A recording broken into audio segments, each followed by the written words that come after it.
Bonjour et bienvenue à tous. On accueille aujourd'hui dans l'émission une alpiniste et une aventurière française qui nous a beaucoup épatés et fait rêver avec ses nombreux exploits. On va revenir avec elle sur les plus marquants. Bonjour Laurence de la Ferrière. Bonjour Stéphane. Laurence, vous avez trouvé rapidement votre voie vers l'escalade, la montagne. À quel moment elle est née cette passion?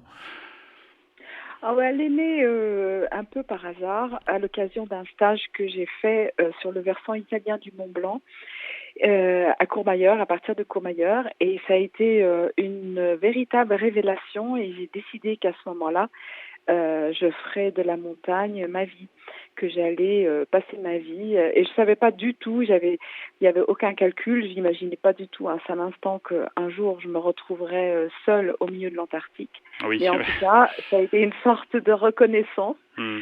d'un univers dans lequel j'allais pouvoir m'exprimer. Et qu'est-ce qui vous attirait? C'était le côté aussi dépassement des limites. Enfin, Non, non, pas non. particulièrement. Non, non, pas du tout. C'était plutôt. Alors, bon, à la base, moi, j'étais une sportive de haut niveau, j'étais gymnaste.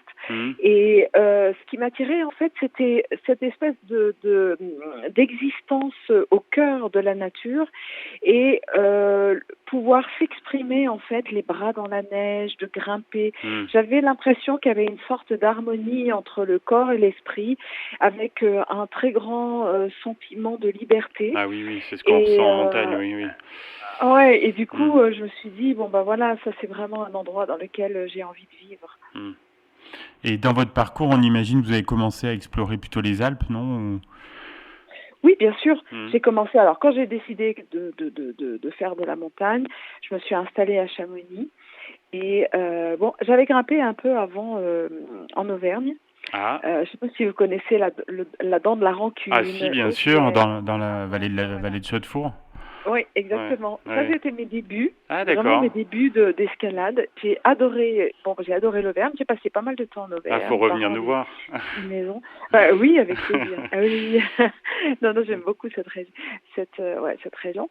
Et puis, donc, évidemment, je me suis installée à Chamonix. Alors, j'ai commencé par grimper dans les Alpes. Donc, ça a été des voies en rocher. J'ai fait des hivernales, aussi de la glace, du mixte, enfin, un peu tout ce qu'on pouvait faire.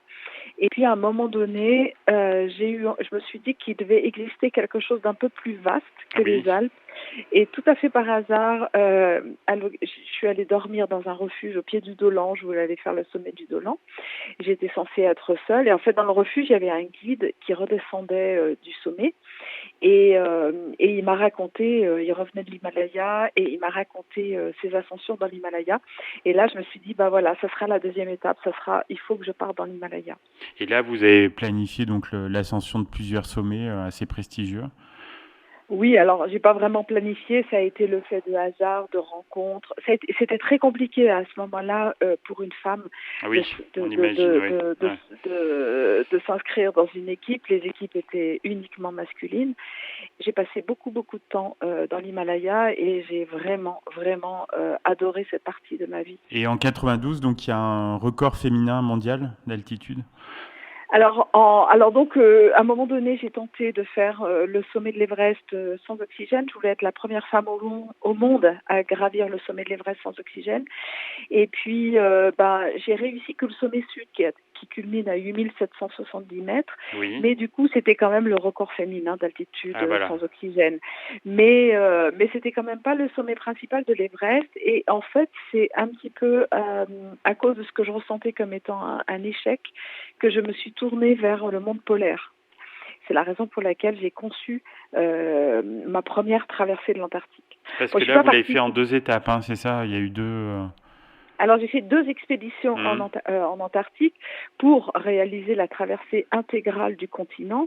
La première expédition, je suis partie du pied de la péninsule et je suis allée au pôle Sud. Hmm. Et à ce moment-là, je deviens le premier Français à atteindre le pôle Sud en solitaire. Et puis 3 ans après, je repars de mon point d'arrivée, c'est-à-dire le pôle Sud, pour aller cette fois tout à fait en face en face de la Tasmanie, en Terre Adélie. Ah oui. Et là, cette fois, je m'engage sur quelque chose qui est très, très engagé, très difficile, mais qui a été complètement passionnant. Mais c'était 3000 km dans la partie la plus inaccessible de l'Antarctique, Ah oui. Ouais. avec des températures extrêmement basses. Donc ça a été une expérience incroyable. On imagine. Donc en 2006, il y a la traversée de l'arc alpin, donc de l'Autriche à la mer Méditerranée. Ça, vous l'avez fait en 100 jours. Quel était votre objectif avec cette aventure? En fait, l'objectif avec cette aventure, c'est on était en collaboration avec énormément d'établissements scolaires avec lesquels j'ai communiqué, qui sont venus me rencontrer d'ailleurs au fil de mes étapes. Mhm. Effectivement, j'ai mis 100 jours, j'ai fait 130 000 mètres de dénivelé positif, un certain nombre de sommets, et donc ça a été vraiment quelque chose de long. Alors comment vous vous êtes retrouvé ensuite nommé chef de district pour la Terre Adélie? Alors, en fait, je suis en contact avec l'Institut polaire depuis longtemps, parce que la deuxième expédition, on l'a fait, on a collaboré, ils m'ont confié un certain nombre de missions à réaliser sur le terrain, et puis on a beaucoup échangé. Puis à un moment donné, voilà, s'est présentée la possibilité de diriger la base française en Terre Adélie, donc de Dumont-d'Urville. Et puis, c'était le bon moment pour le faire. Donc, je suis partie en 2008. C'est un hivernage qui dure à peu près 13 mois. Et j'avoue que c'est tout aussi intense que la traversée en solitaire de l'Antarctique, mais cette fois à l'opposé, sur un plan collectif. Oui, c'est ce que Parce qu'en j'allais fait, vous demander, oui. La vie en communauté, ça a été plus dur, non, à supporter que la vie en solitaire? Disons que après mes expéditions solitaires, c'était un peu brutal. Le Oui. contraste a été brutal. Mm. Il a fallu un peu apprivoiser cet échange, parce que en fait, pendant l'hiver polaire en particulier, ça dure pendant 9 mois, on n'a aucun contact avec le monde extérieur. Et puis on est situé sur une toute petite île qui fait 1 km², qui s'appelle l'île des Pétrels, qui est à 5 km de la côte du continent antarctique.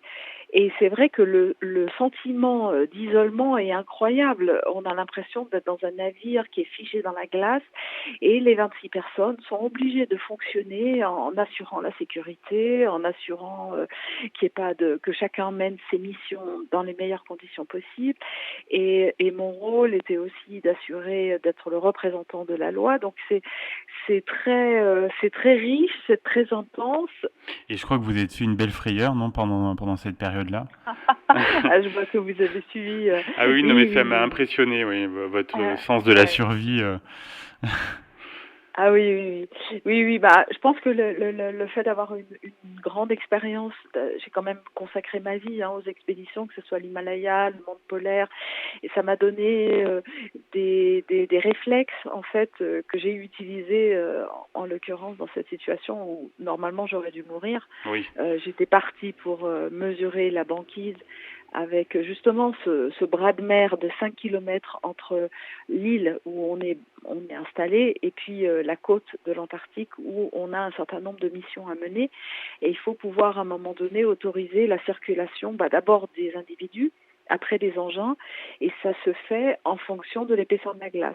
Et donc tous les jours, avec une espèce de foreuse, une espèce de grande mèche, j'allais mesurer l'épaisseur de la banquise. Je prenais des points géographiques et je pouvais donner comme ça les autorisations nécessaires pour l'évolution et aussi les itinéraires. Et puis un jour, je suis partie en pleine nuit polaire, il faisait aux alentours de moins 30, et puis la mèche sur le dos, le sac à dos, etc. Et tout d'un coup, tout s'est écroulé sous mes pieds. Ouais. Et là, voilà, et j'avais de l'eau jusqu'au cou, j'arrivais pas à me dégager de mon sac à dos parce que les clips étaient figés par la glace. Ah oui, quand même. Donc c'est vrai que vraiment, là, j'aurais dû mourir. Et ce qui m'a sauvée, c'est le fait de me dire, de toute façon, tout est perdu, donc tout ce que tu peux faire te mettra en situation de pouvoir t'en sortir si jamais les dieux sont avec toi, ou les cieux sont avec toi. Et du coup, j'ai éliminé tout sentiment de panique, de Oui, désespoir, ouais. tout sentiment négatif, juste pour me concentrer et concentrer toute mon énergie pour faire les bons gestes et pour arriver à sortir de cette eau. Ouais, c'est un beau message d'espoir. Vous avez des projets en cours de préparation, de nouveaux exploits? Maintenant, je me tourne vraiment dans l'idée du partage et de la communication. Et on est en train de concevoir un film, alors cette fois de très grande envergure, pour essayer vraiment d'enquêter sur la réalité des activités des différentes bases et des différents pays qui existent en Antarctique. Donc à la fois faire une enquête sur le plan scientifique, sur le plan politique, sur le plan voilà, à tous les niveaux. C'est quelque chose qui a jamais a été fait pour l'instant. Parfait, on vous souhaite pleine réussite dans tous vos projets et merci pour cette émission très dépaysante pour le coup.